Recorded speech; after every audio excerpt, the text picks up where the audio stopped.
Servus Leute und herzlich willkommen zurück zu einem weiteren Battlefield 2042 Video. Wie immer vielen Dank, dass ihr mit am Start seid.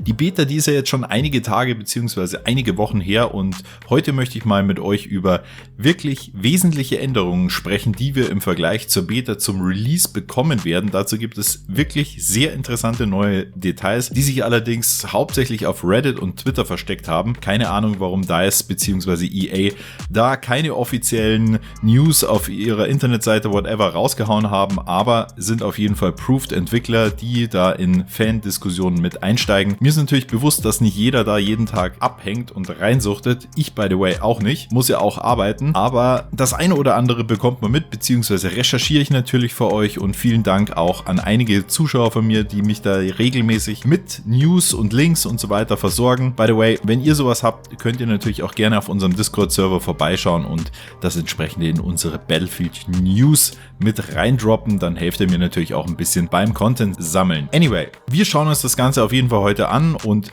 wenn euch das Video gefallen hat, dann ballert gerne einen Daumen nach oben raus, wenn nicht einen Daumen nach unten und lasst in jedem Fall einen Kommentar da. Vielen Dank für euren Support. Mir persönlich haben einige Dinge in der Beta gefehlt. Darüber wollte ich eigentlich auch ein separates Video machen, bin jetzt aber teilweise ganz froh, dass ich das noch nicht gedroppt habe, weil sich einige Dinge in der Zwischenzeit relativiert haben. Schade ist, wie gesagt, nur, dass DICE diese Information nicht über offizielle Kanäle teilt, sondern das eben nur über Mitglieder aus dem Entwicklerteam, über Subreddits oder eben zum Beispiel auf Twitter diskutiert wird. Klar, allen Hardcore-Fans erzähle ich jetzt an der Stelle mit Sicherheit nichts Neues, weil die da natürlich regelmäßig vertreten sind, beziehungsweise ihrerseits auch reinsuchten, aber ich denke doch, dass die Mehrzahl der Leute nicht so auf diesen Plattformen vertreten ist und ich das Ganze entsprechend für euch einmal in die relevantesten Punkte zusammengefasst habe.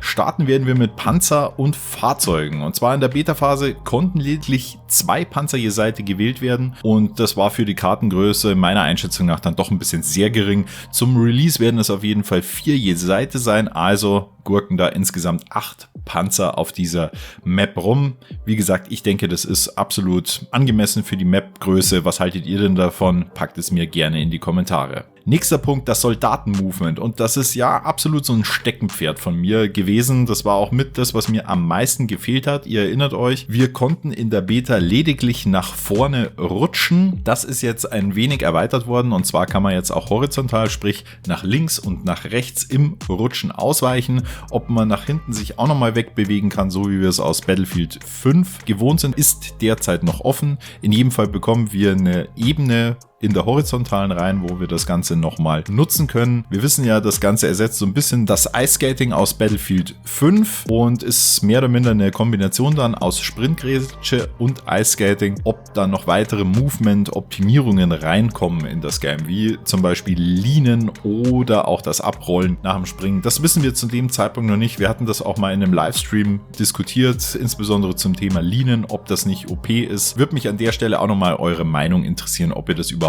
in-game haben wollt oder ob ihr ganz froh seid, wenn das nicht mehr enthalten ist. Nächster Punkt sind die Ein- und Ausstiegsanimationen und die werden nochmal verkürzt. Mir persönlich ist das Thema gar nicht so aufgefallen, wahrscheinlich weil ich durch Battlefield 5 komplett versaut bin durch diese ellenlangen Ein- und Ausstiegsanimationen, aber im Vergleich zur Beta soll das Ganze nochmal kürzer werden, dass man im Prinzip überhaupt keine Animationen mehr hat. Geht dann sehr stark in die Richtung von älteren Battlefield-Teilen. Ich finde es durchaus sehr positiv. Als nächstes haben wir das Jump-Gespamme bzw. die Kombination daraus, dass quer über die Map gebunnyhoppt wurde und das Ganze wird ein wenig genervt werden. Inwieweit dieser Nerf ausfällt, das kann eigentlich nur in Form von irgendwelchen Cooldowns sein in diesem Movement. Das wissen wir zum derzeitigen Zeitpunkt noch nicht. Wir wissen nur, dass es genervt wird. Als nächstes haben wir einen wirklich wichtigen Punkt meiner Einschätzung nach und zwar da ist das die Waffen- und Fahrzeug-Customization. Ihr erinnert euch, wir konnten ja in der Beta schon über das Plus-System die Waffen ausstatten. Fahrzeuge und Flugzeuge konnten wir bis dato gar nichts machen, auch keine Loadout-Anpassung machen. In jedem Fall wird das alles zukünftig im Menü möglich sein. Also, dass ihr eure Loadouts vorwählt, auch für die Waffen schon mal was vordefiniert.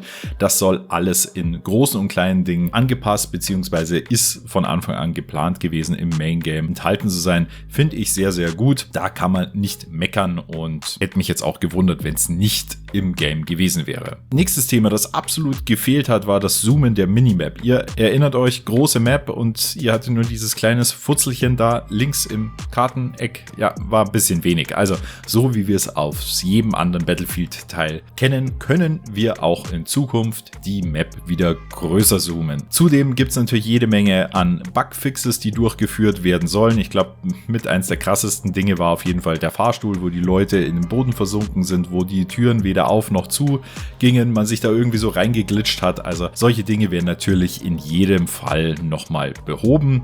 Zudem gibt es auch nochmal Änderungen in der Wiederbelebungsmechanik. Die soll auch optimiert werden. Auch da ist leider noch nicht offen, in welche Richtung das Ganze geht. Ich würde mal vermuten, dass einfach die Dauer dazu nochmal verkürzt werden wird. Also mit Sicherheit auch absolut sinnvoll. Als nächstes haben wir noch die Tornado-Animation, beziehungsweise das bezieht sich nicht nur auf den Tornado auf der Map Orbital, sondern auf alle Wetterveränderungen. Da hatte man ja eine sehr, sehr kleine Chance, diesen Tornado zu sehen. Ich glaube, ich hatte ihn nur 1 bis 2 Mal in 20 Stunden Beta. Also es war schon sehr, sehr wenig. Das soll auf jeden Fall erhöht werden. Ich bin mir darüber gar nicht so sicher, ob das so positiv ist, weil es ist natürlich ein krasser visueller Effekt, der aber auch das Spiel- und Map-Design extrem beeinflusst. Würde mich an der Stelle auch nochmal für eure Meinung interessieren. Sagt ihr, es war eigentlich okay, so diese verminderte Anzahl an Tornados bzw. Wetterveränderungen, oder möchtet ihr das in jeder Runde sehen oder in jeder 5. Runde? Packt mir das an der Stelle auch nochmal gern in die Kommentare. Als nächstes kommen wir auf ein spezifisches Gameplay-Detail, und zwar im Modus Durchbruch, auch wiederum bezogen auf die Map Orbital, wird es einen Capture Point geben, und jetzt haltet euch fest, der 128 Spieler beeinflussen wird. Weil eine Stufe, da geht es nur an einem Capture Point weiter. Ich weiß ja nicht, wie es euch da geht, aber ich